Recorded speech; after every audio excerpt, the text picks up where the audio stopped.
قرآن و سنت کی روشنی میں قربانی واجب ہے،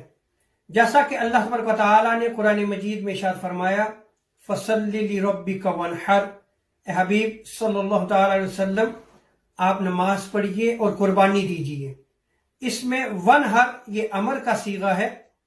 اور عربی کا قاعدہ ہے کہ جب امر یعنی حکم کو مطلقاً ذکر کیا جائے تو اس سے واجب ثابت ہوتا ہے۔ اسی طرح حدیث مبارکہ میں آتا ہے کہ حضور تاجدار انبیاء صلی اللہ علیہ وسلم نے عرفہ کے مقام پر ارشاد فرمایا اے لوگوں،